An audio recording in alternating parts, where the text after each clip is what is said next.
name is Ildemaro Vargas, and make a mental note of it for at least, the next, 7 or 8 minutes, because that's all the longer that any of us should remember hitters of this caliber, and they've been getting traipsed through here now for months. Good morning to you. Good Wednesday morning. I'm Dan Kovacevic of DK Pittsburgh Sports, and this is Daily Shot of Pirates. Comes your way bright and early every weekday morning. If you're into football and or hockey, I also offer up daily shots of Steelers and Penguins.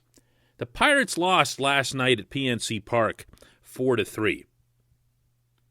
That's to be expected, meaning the way this whole season was supposed to go. The record was just going to be the record, and you were going to see progress. You were going to see players get better. So what I'm about to share with you here, I'll admit in advance, is wholly irrational. Has nothing to do with any of the planned stuff, the Ben Cherington vision, the prospects, young guys, none of that stuff. None of that stuff. I want to see players hit the baseball. That's where I am right now. That's where I am. This Ildemaro Vargas dude, who I know nothing about other than that he came here as just part of this rotating scrap heap that keeps passing through, with a .221 career average, comes up in the ninth inning with Cole Tucker on third base and one out. Dude's got one job. One. Put the ball in play somewhere, anywhere, and run like heck. That's it. That's it. Get the tying run home, whoever you are. And this Ildemaro Vargas has the ugliest at bat you will ever see.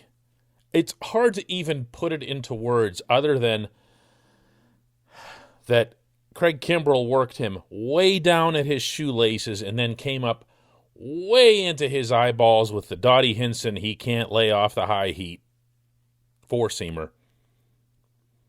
And he should have been so embarrassed by this at bat that he'd just go back to his stall, get dressed, walk out onto the street, get an Uber to the airport, and leave baseball forever.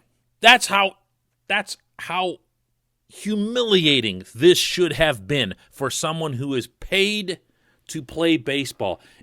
Look, I told you this was irrational, right? Just hear me out. Not everything I talk about has to be super cool and calm and collected and based in, facts and analytics and interviews. This is just, I'm sick of watching bad hitting across baseball, but particularly in Pittsburgh. So there are two things that I would do to address that immediately in Pittsburgh.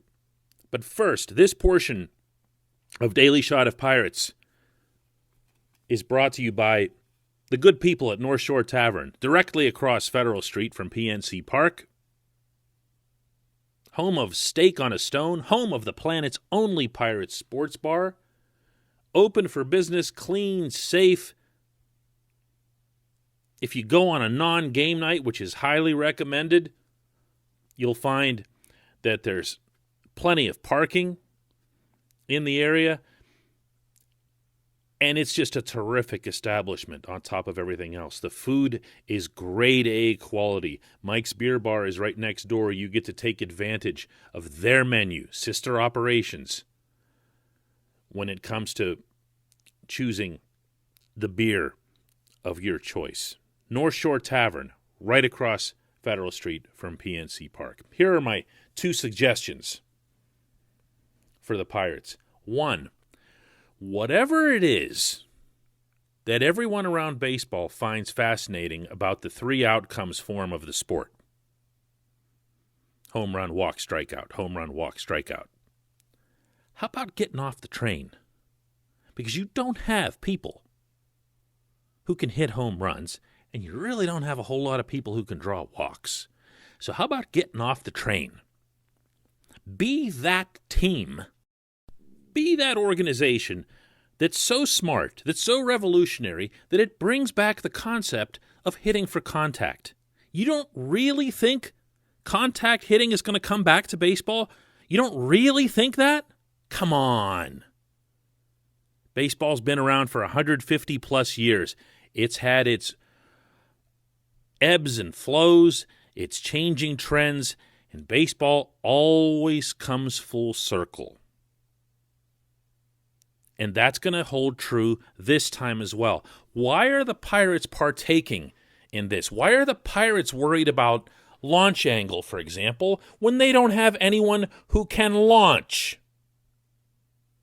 Why am I looking at Eric Gonzalez, who can't hit his own weight, trying to hit 470-foot home runs? Who thinks this is smart? Who thinks this is going to mean something now or in the future? Because I'm looking at this system, and I see Mason Martin, I see a couple other prospects who can maybe hit for power when they get to Pittsburgh, but I'm not seeing Murderer's Row on the way, where you've got to tailor your hitting operation to those guys. Hit for contact. Do what Cole Tucker did. Cole Tucker's never going to hit home runs. So you know what? They pulled him aside, literally, for a month in Bradenton and worked on him just driving the ball wherever it happens to go. And he did that, and he almost was a, semi-hero in this game as a result. Do more of that. Second thing, stop bringing in this trash. Every single guy shows up with 170, 180 batting averages, and it's not as if there aren't hitters available for the same price. This isn't about them being cheap. This isn't about them looking to hold payroll where it is or whatever, because you can just prioritize offensive production. Thing is, they're not doing that. Every time they acquire one of these Ildemaro Vargas types, all you hear about is their flexibility in the field and their versatility. I couldn't care less. I could not care less how many different positions a guy plays if he's batting 110. This is the dumbest thing. Look, I have a lot of respect for what these guys are trying to get done. I've made that clear again and again and again, and I'm standing by it. It's the right plan. But you got to hit the ball. You got to hit the ball. Not necessarily over a fence, but you can't keep striking out 20 times a game. If that's anywhere near acceptable to any of these gentlemen, that's a long-term concern for me. Go find 2 or 3 plugger types defensively who can mash. And they do exist, and they are cheap. Because there are other teams out there that value your defensive versatility. Find hitters. Bring hitters here. Hitting can be contagious. We've seen that. You want to lift up the team. You want to lift up the other hitters in the lineup. This rotating, I'm going to say it again, it's just rotating garbage in and out of the lineup isn't helping anyone achieve anything at any level or any stage of this operation. When we come back, just one question.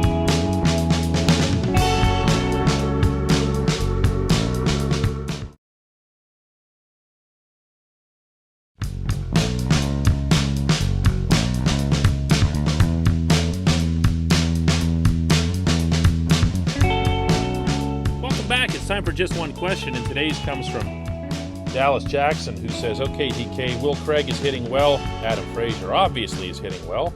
With Brian Hayes and Colin Moran coming back, What happens with Moran/Craig? Oh, that's an easy one. I mean, Colin Moran's just a much, much better hitter than Will Craig is. Now, Will Craig has shown some signs of being able to hold his bat and take swings at the baseball, unlike most of this lineup.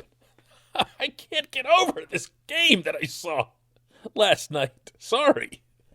I mean, these people shouldn't even be stepping into big league batters. I can't even speak now. Will Craig could be a guy who twins up with Colin Moran. You're not going to see a platoon over there. Colin Moran's shown that he can hit lefties. Colin Moran has shown that he is a major league first baseman who can drive in runs. The Pirates do not have people who can drive in runs. They got people on the base paths last night, and those people froze in place. Why? Because they were counting on people who just don't drive in runs. And I know there's all kinds of statistical theories as to whether or not there's clutch or there isn't clutch, and it's not really a skill or whatever. People in baseball believe that it is. I happen to believe the people in baseball. Colin Moran comes to the plate, has a slow heartbeat, doesn't get overwhelmed by the situation, brings people home. Brian Reynolds had people on the base paths last night and swung out of his shoes, tried a check swing at one point for a strikeout. Just a terrible night for Reynolds as well. But he's not that guy. He's not that guy. Brian Reynolds is going to be a nice, supplementary, complementary player for you someday. Meaning someday when it matters. Colin Moran is your first baseman. But I'm all right with keeping Will Craig around as your right-handed option. You know what I don't care about in this situation? Yeah, versatility. I don't care if Will Craig can play the outfield or third base, although he's done a little bit of both over his time. I don't care about that. I want hitters in my hitting lineup. They call it a batting order because you're supposed to be batting. I'd like to see batters doing the batting. If Will Craig is hitting, that gives him one up on all these people who aren't hitting.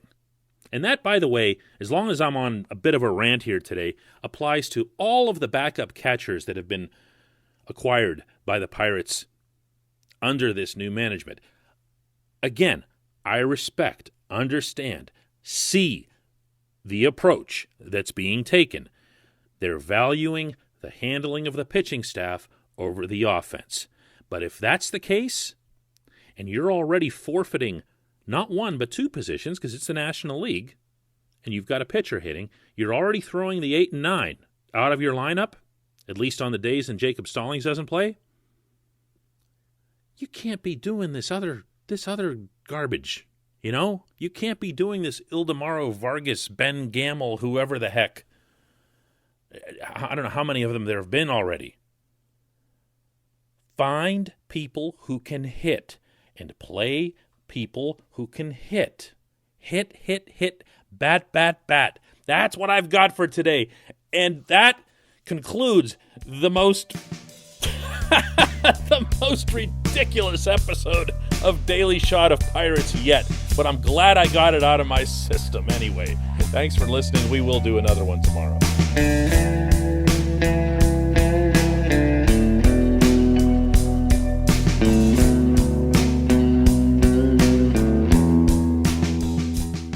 At Point Park University, in the heart of downtown Pittsburgh, they understand there's no substitute for real-world experience and career-building connections. Their innovative curriculum engages students with distinctive experiential learning opportunities. Point Park's pioneering co-op program empowers qualified students to work in full-time, paid positions with their corporate partners while earning college credits. Visit pointpark.edu/works to learn more. Career ready. That's the point. Point Park University. Your front door, your car, your gym locker, your gun. Safety is a habit. Learn more about how to keep guns safe and secure. Visit ProjectChildSafe.org.